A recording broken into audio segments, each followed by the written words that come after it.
नमस्कार, सत श्रीकाल, आदाब। मेरा नाम मनदीप पुनिया है और आप सुन रहे हैं पंजाबी रेडियो यूएसए।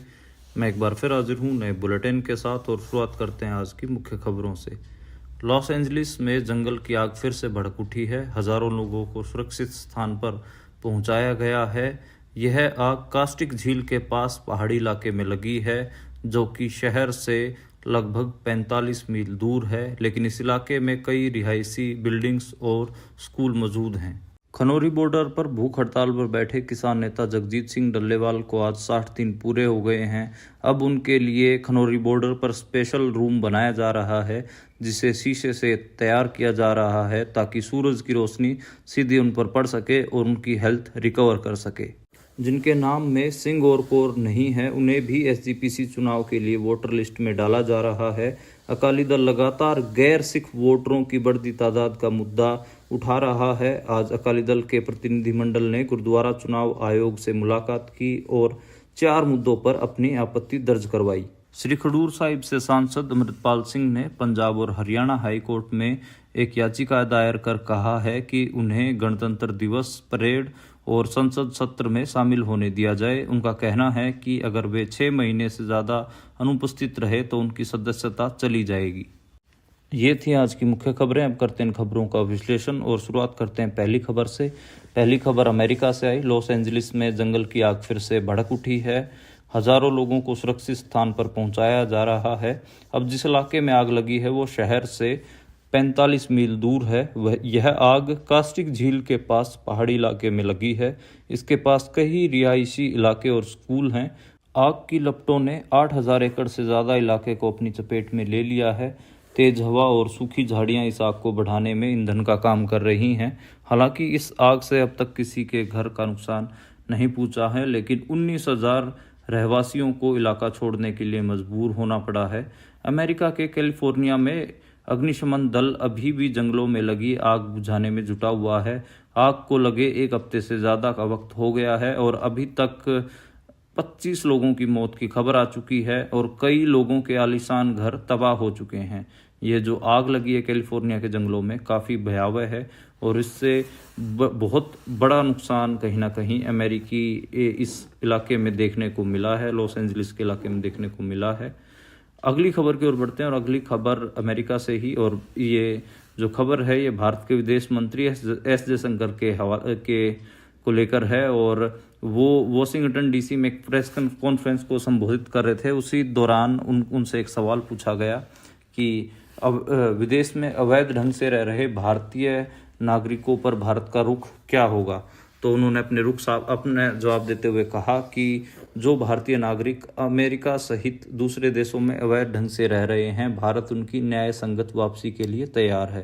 विदेश मंत्री ने कहा, इस मामले पर भारत का रुख अटल और सैद्धांतिक है और मैंने स्पष्ट तौर पर मार्को रूबियो, अमेरिका के नए विदेश मंत्री, उनको बता दिया है। जयशंकर ने कहा, हमने हमेशा यह नज़रिया सामने रखा है कि यदि हमारा कोई नागरिक जो यहाँ वैध ढंग से नहीं रह रहा है, यदि हम सुनिश्चित हैं कि वह हमारे नागरिक हैं, तो हम हमेशा भारत में उनकी न्याय संगत वापसी के लिए तैयार हैं। इसलिए अमेरिका के लिए कोई अलग स्थिति नहीं है। दरअसल 20 जनवरी को अमेरिका के राष्ट्रपति पद की शपथ लेने वाले डोनाल्ड ट्रंप समय समय पर अमेरिका आने वाले इलीगल इमिग्रेंट्स के लिए कड़े विचार जाहिर करते रहते हैं। इसी वजह से जो जयशंकर के सामने ये सवाल रखा गया। ठीक है, जो जयशंकर हैं वो कह रहे हैं कि वो न्याय संगत वापसी के लिए तैयार हैं और जितने भी इलीगल माइग्रेंट्स हैं, जो आप्रवासी हैं, जो अमेरिका पहुंचे हैं, उनको वो भारत वापस लाने की बात कह रहे हैं। लेकिन आपको पूछना भी चाहिए कि जो नौजवान बच्चे डोंकी मार के गए हैं, 40-40 लाख रुपए अपने घर वालों के लगवा के गए हैं, कई लोगों ने तो अपनी ज़मीन को गिरवी रख के वो पैसा लिया है और फिर अमेरिका की डोंकी मारी है। क्या वो लोग जयशंकर के कहने पे वापस भारत आना चाहेंगे? अरे अगर उनको भारत में सच में ही इतना अच्छा लग रहा था, उनको रोज़गार था, उनको सेफ फील हो रहा था, तो भारत छोड़ के क्यों जाते? तो एक बड़ा सवाल है। और ख़ासकर अब तो अमेरिका की जो डोंकी का कल्चर है, पंजाब में तो इतना नहीं दिखता, लेकिन जो हरियाणा का पार्ट है, हरियाणा का रीजन है, उसमें तो बहुत ज़्यादा कहीं ना कहीं जो डोंकी है डोंकी देखने को मिल रही है। खासकर करनाल, कैथल, कुरुक्षेत्र, इस इलाके में बहुत ज़्यादा नौजवान डोंकी के रूट से अमेरिका जा रहे हैं। और देखो, जो ऐसे स्टेट हैं जहाँ पर कोई पॉलिटिकल कन्फ्लिक्ट है, जैसे कश्मीर हो गया, पंजाब हो गया, नॉर्थ ईस्ट के रीजन हो गए, वहाँ पर तो जो लोग जाते हैं उनको कई जो कंट्रीज, अलग अलग कंट्रीज हैं, वहाँ पर पॉलिटिकल असाइलम मिल जाता है। लेकिन हरियाणा में तो ऐसा कोई पॉलिटिकल कन्फ्लिक्ट भी नहीं है। तो ये लोग जो हरियाणा के नौजवान हैं जो डोंकी मारते हैं, वो अलग अलग बहाने वहाँ पर जाके बताते हैं। कुछ लोग वहाँ पर फार्मर प्रोटेस्ट का बताते हैं कि वे लोग फार्मर हैं और फार्मर प्रोटेस्ट में शामिल थे, और जो इंडियन स्टेट है वो उनको तंग कर रहा है, इसलिए हमें असाइलम दो। कई लोग कुछ बताते हैं, यहाँ तक कि मेरे सुनने में आए हैं कि ऐसे केस भी हैं कि नौजवान बताते हैं कि वहाँ जाकर कहते हैं कि हम गे हैं और हमारे ऊपर इंडिया में जो होमोफोबिक सोसाइटी है, इस वजह से हमें वहाँ पर खतरा है, हमारे घर वाले हमें मार देंगे, इसलिए आप हमें असाइलम दें। तो इस किस्म के केस भी बहुत सारे बनाते हैं। लेकिन अब तो डोनाल्ड ट्रंप हैं, कहीं ना कहीं ऐसे मामलों पर उनका जो रुख रहा हमेशा कड़ा रहा है, और मेरे को लगता है कि कहीं ना कहीं अब दिक्कत आने वाली है। और जो जयशंकर ने बयान तो दे दिया है, लेकिन जयशंकर के बयान का कोई मतलब नहीं है, क्योंकि नौजवान 50 लाख रुपए, 40 लाख रुपए देकर डोंकी मारते हैं, तो वो कोई वापस आने के लिए डोंकी नहीं मारते हैं। तो जयशंकर को अमेरिका के साथ अपने रिश्ते, अपनी बातचीत इस किस्म से रखनी पड़ेगी कि ठीक है भाई, जो आपके पास आ गए उनको आप असाइलम वगैरह दे दो और अपने पास रख लो, कमा खा लें। बड़ा मुश्किल होता है, नहीं तो अगर उनको वापस ला के पटक दिया तो वही छोटी किसानी के वो लोग हैं, बहुत कम ज़मीन बची हुई है, ज़मीन में इतनी जो पैदावार होती है उसको सरकार ढंग से खरीदती नहीं है, तो वो तो लोग बेचारे जो नौजवान हो तो फंस ही जाएंगे, मेरे को लगता है। और बेरोजगारी तो बहुत ज़्यादा है ही इधर, तो कहीं ना कहीं खाने कमाने में उनको ऑलरेडी दिक्कत होगी, और 40 50 लाख का कर्जा कहाँ से उतारेंगे। तो ये कई सारी बातें हैं, इसके बारे ऊपर सोचा जाना चाहिए। अगली खबर की ओर बढ़ते हैं। अगली खबर है ओला और उबर के बारे में। इंडिया में एक गजब की चीज़ हुई है। ओला और उबर पर कुछ लोगों ने अलग अलग स्मार्टफोन से एक ही जगह के लिए राइड बुक करने की कोशिश की, तो हर एक फ़ोन में अलग अलग किराए दिखाए। इसको लेकर जो CCPA है, जो कि उपभोक्ता संरक्षण प्राधिकरण है सेंटर का, उसमें शिकायत गई, और उसमें इसको लेकर CCPA ने जो ओला और उबर है उसको नोटिस जारी करके पूछा है कि भाई अलग अलग स्मार्टफोन, चाहे आईफोन हो एंड्रॉयड, उसके ज़रिए आप एक ही जगह की बुकिंग के लिए अलग अलग किराया कैसे मांग सकते हैं, तो उसका जवाब आप दीजिए। तो ये मामला तूल पकड़ रहा है, और जो किराए का अंतर है एक ही जगह के लिए अलग अलग स्मार्टफोन में, वो मामला भी बहुत काफ़ी ट्विटर पे लिखा जा रहा है, वीडियोस भी उसके खूब वायरल हो रहे हैं। तो ये काफ़ी अजीब है, और इसको लेकर जयशंकर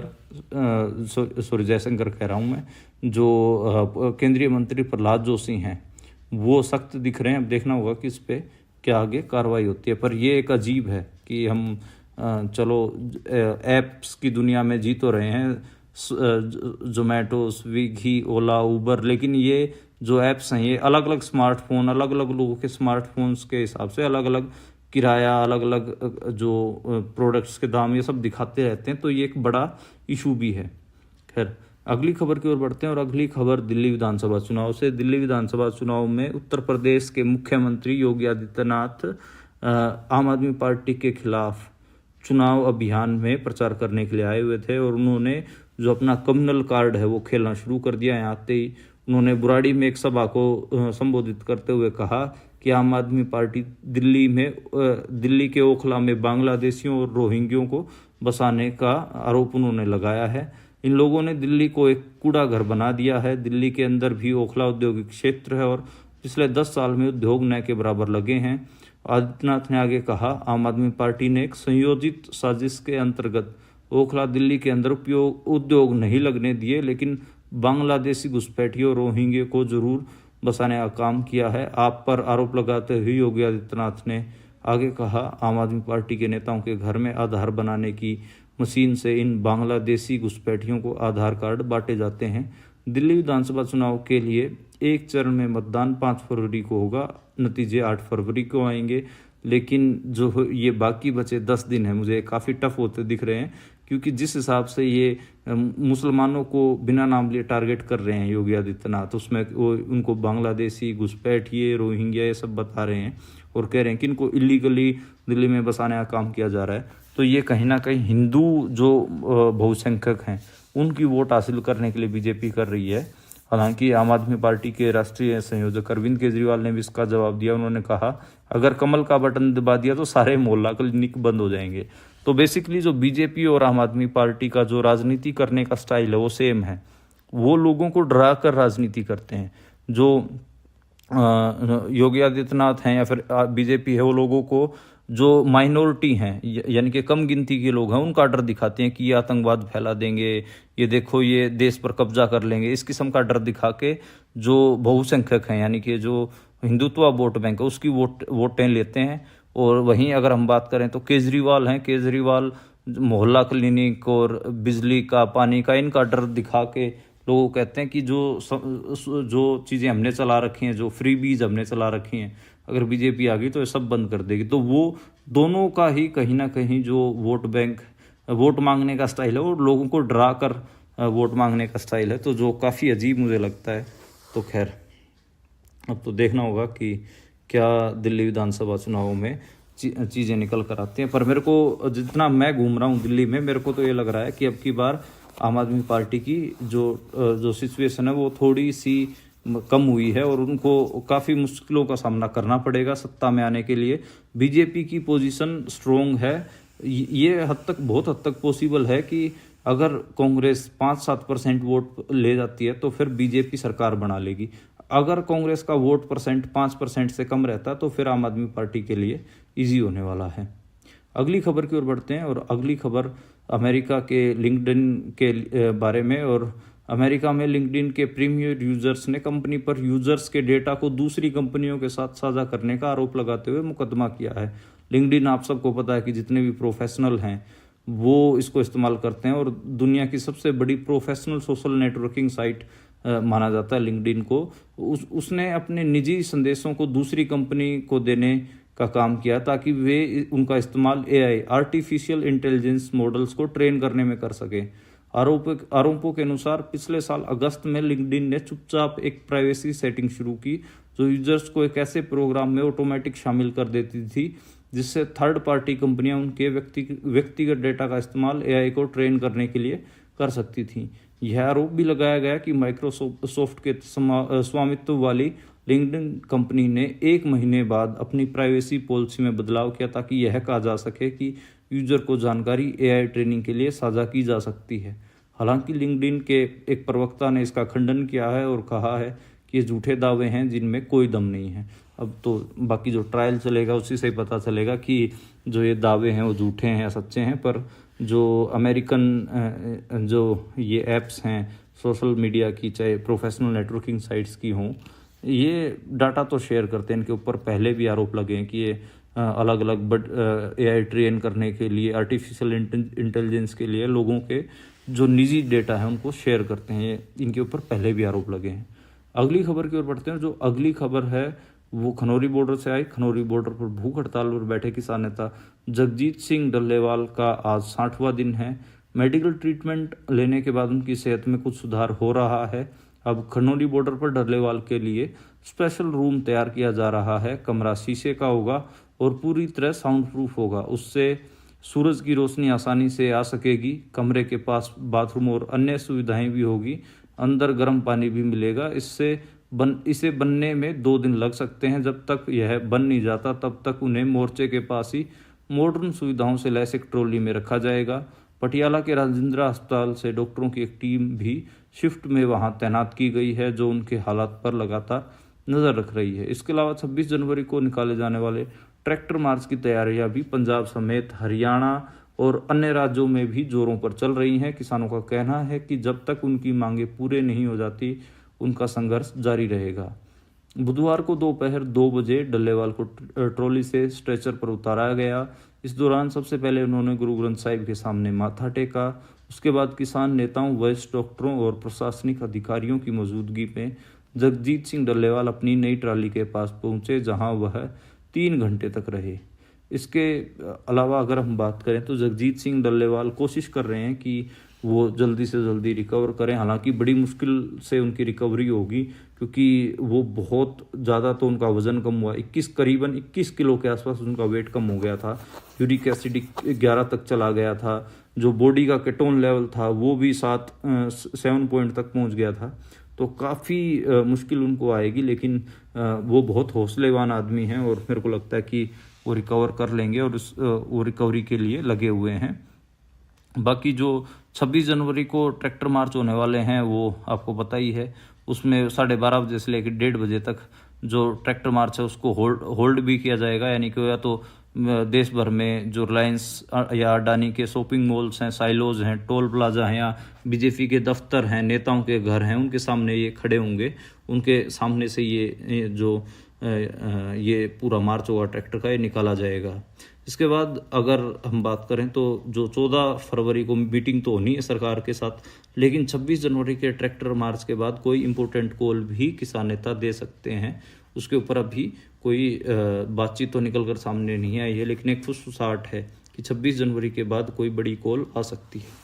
अगली खबर की ओर बढ़ते हैं और जो अगली खबर है वो श्रोमणी अकाली दल की जो पूरी आजकल जो राजनीतिक घटनाक्रम है उसमें वो लोग एसजीपीसी में नाम के पीछे सिंह और कौर न होने के कारण भी जिन्हें वोटर बनाया जा रहा है उनका मुद्दा उठा रहे हैं। आज एसजीपीसी चुनाव की वोटर लिस्ट में खामियों को लेकर उन्होंने गुरुद्वारा चुनाव आयोग तक पहुंच की है। इस मामले में श्रोमणी अकाली दल और एसजीपीसी के सदस्य आयोग से मिले हैं। उन्होंने आयोग को ज्ञापन भी सौंपा है। लिस्ट में जो कई खामियां हैं उनके बारे में उनको अवगत कराया है। एक तो वोटर लिस्ट में ऐसे लोग शामिल हैं जिनके नाम में सिंह या कौर नहीं है। उन्होंने मांग की है कि वोटर लिस्ट में आपत्ति देने का समय बढ़ाया जाए। प्रतिनिधिमंडल में श्रोमणी अकाली दल के कार्यकारी अध्यक्ष बलविंदर सिंह भूंदड़, पूर्व अध्यक्ष सुखबीर बादल, एसजीपीसी अध्यक्ष हरजिंदर सिंह धामी भी मौजूद थे। मुलाकात में 4 मुद्दे उठाए गए हैं मेनली। पहला तो यही कि पंजाब में कोई ऐसा वोटर नहीं है जिसका अपना घर न हो, लेकिन कई वोटों में घर के नंबर तक नहीं है। 1 से लेकर 100 नंबर तक के नंबर गायब हैं, जो पूरी तरह से गलत है। 0 पर नंबर भी वोट बने हुए हैं। रैत मर्यादा के मुताबिक सिख धर्म में जन्म लेने वाले बच्चे के नाम के पीछे सिख और कौर लिखा जाता है, लेकिन वोटर सूचियों में शामिल नामों के पीछे सिंह और कौर नहीं है, जिससे साफ है कि वोटर सूचियों में, वोटर लिस्टों में धांधली हुई है। कई गांव में इस तरह के मामले सामने आए हैं।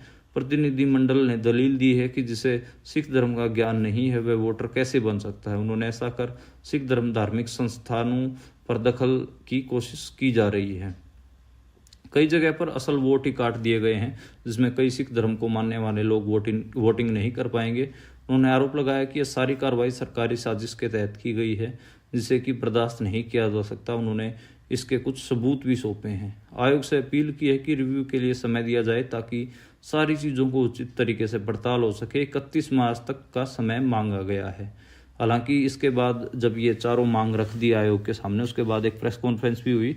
हालांकि उस प्रेस कॉन्फ्रेंस में जो हरजिंदर सिंह धामी थे एसजीपीसी के प्रधान, वो शामिल नहीं हुए, जबकि वो डेलीगेशन में शामिल थे जो चुनाव आयोग से मिलने गया, गुरुद्वारा चुनाव आयोग से। जो इस मौके पे जो प्रेस कॉन्फ्रेंस में जो मेन स्टेटमेंट दिया उसे दलजीत सिंह चीमा ने दिया। धामी को उन्होंने इसके मामले पे सफाई भी दी कि धामी को किसी काम से जाना पड़ गया और इसलिए वो पीसी में शामिल नहीं हुए। और जो दूसरी ओर जो पंजाब में माझा एरिया में जो धर्म परिवर्तन हो रहा है उस पे भी उनसे सवाल पूछा गया। उन्होंने कहा कि इन्हीं चीज़ों को हम उठा रहे हैं, तो उनका उसके ऊपर भी कोई स्पष्ट जवाब था नहीं। तो ये एक मामला है। खैर, अगली खबर की ओर बढ़ते हैं और अगली खबर अमृतपाल सिंह के बारे में है। खडूर साहिब से सांसद अमृतपाल सिंह ने पंजाब हरियाणा हाईकोर्ट का रुख किया है, अपनी याचिका दायर की है, जिसमें उन्होंने गणतंत्र दिवस परेड के साथ साथ संसद सत्र में शामिल होने की अपील की है।